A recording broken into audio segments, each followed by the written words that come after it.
मुनस्यारी तहसील में चीन सीमा को जोड़ने वाला वैली ब्रिज टूट गया है। यह हादसा उस वक्त हुआ जब मुनस्यारी मिलन रोड पर पोकलैंड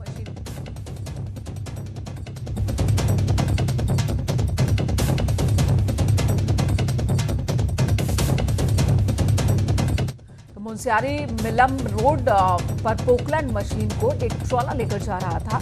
ढाबा के पास सेंडर नाले पर बना पुल ओवरलोडिंग की वजह से टूट गया। इस हादसे में 2 लोग गंभीर रूप से घायल हुए हैं। असल में इन दिनों चीन सीमा को जोड़ने वाली मिलम सड़क को काटने का काम जोरों पर चल रहा है और जिसकी वजह से ही भारी भरकम मशीनों को बॉर्डर पर पहुंचाया जा रहा है। पुल पर दबाव बढ़ा जिसकी वजह से पुल टूट गया। मुनस्यारी मिलम मोटर मार्ग में ये ढाबा घाट में एक गृह विभाग का एक ब्रिज वैली ब्रिज लोडेड गाड़ी ट्राला और जेसीबी मशीन शायद जाने से अत्यधिक भार के कारण वो पुल क्षतिग्रस्त हुआ है।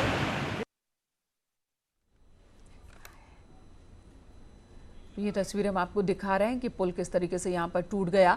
ओवरलोडिंग की वजह से ही पुल क्षतिग्रस्त हुआ है। विजय वर्धन उप्रेती हमारे साथ हमारे इस सहयोगी मौजूद हैं। विजय, बताएं इस बारे में।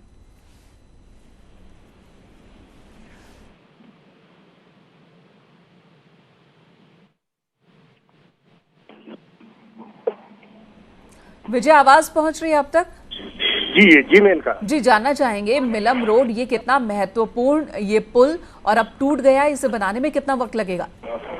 कि निश्चित तौर पे मेनका, जिस तरीके से अभी चीन के साथ भारत का खासा विवाद चल रहा है, ये जो मिलम का इलाका है ये भी चीन बॉर्डर को जोड़ता है। बीआरओ इन दिनों मुनस्यारी से मिलम के लिए रोड काट रहा है। उसी के लिए भारी भरकम मशीनें हेलीकॉप्टर और सड़क के मार्ग से जा रही थी और आज सुबह भी एक पोकलैंड मशीन को चीन बॉर्डर पे पहुंचाने का काम किया जा रहा था। उसी दौरान ये ढाबा के पास पुल के ऊपर से जब ये ट्राला जा रहा था तो पूरी तरीके से भरा कर ये पुल नीचे गिर गया। वैली ब्रिज है, बीआरओ ने इसको बनाया था। तो निश्चित तौर पे अभी जो बॉर्डर पे जो हमारे आईटीबीपी के जवान हैं, सेना के जवान हैं, उनको पहुंचने में दिक्कत होगी। और बिल्कुल विजय, और ये तस्वीरें भी हम दर्शकों को दिखा रहे हैं। ये हादसे के वक्त की तस्वीरें जब पोकलैंड मशीन को ले जाया जा रहा था और तभी ये पुल टूट जाता है। और देखिए जरा, पोकलैंड मशीन वाहन समेत पुल से नीचे गिर जाते हैं। ये बताइए कि इस सड़क से जो भारी मशीनों की आवाजाही थी, जरूरी मशीनें हैं जिनकी जरूरत है वहां सड़क निर्माण में, और अब जब ये पुल टूट गया है तो कितना असर काम पर दिख रहा है और कब तक इस पुल को तैयार कर लिया जाएगा? वैकल्पिक व्यवस्था क्या है? जी मेनका, मैं आपको बताऊं, वैकल्पिक व्यवस्था कोई संभव नहीं है। हवाई मार्ग से हेलीकॉप्टर के जरिए कुछ मशीनों तो तकरीबन ये माना जाए कि 1 हफ्ता निश्चित तौर पे दोबारा वैली ब्रिज को खड़ा करने में लगेगा। तब तक चीन रोड को काटने का जो काम है वो निश्चित तौर पे प्रभावित होगा। बीआरओ को खासी दिक्कतें उठानी पड़ेंगी। लेकिन पहले कह रहा था कि सबसे अधिक दिक्कत जो बॉर्डर पे हमारे सुरक्षा बल तैनात होंगे उनको भी उठानी पड़ेगी, क्योंकि अब काफी पैदल सफर उनको तय करना पड़ेगा।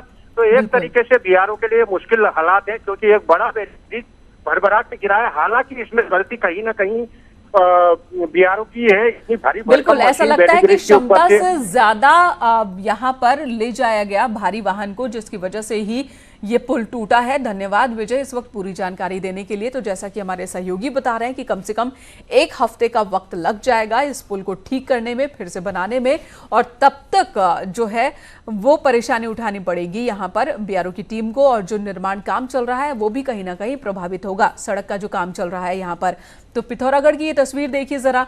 पुल से जैसे ही पोकलैंड की मशीन को लेकर एक ट्रॉला आगे बढ़ रहा था तभी पुल टूट जाता है और वाहन समेत पोकलैंड मशीन खाई में गिर जाती है। न्यूज़ 18 पर एक्सक्लूसिव तस्वीर आप देख रहे हैं। ये हादसे के वक्त की ही तस्वीर है। इस हादसे में कोई हताहत नहीं हुआ, अच्छी बात यह है, लेकिन जो नुकसान हुआ है, पुल जिस तरह से टूटा है, हालांकि सवाल इसको लेकर भी है कि पुल की क्षमता जितनी नहीं उतने उससे ज्यादा भारी वाहन यहां से क्यों गुजारा जा रहा था और कोई दूसरी व्यवस्था क्यों नहीं की गई थी। लेकिन काम जो सड़क का चल रहा है तेजी से, उसके लिए मशीनों की जरूरत और उन्हीं मशीनों की सप्लाई यहां से हो रही थी और तभी ये पुल टूट गया। 1 हफ्ता कम से कम लग सकता है इस पुल को ठीक करने में। यहाँ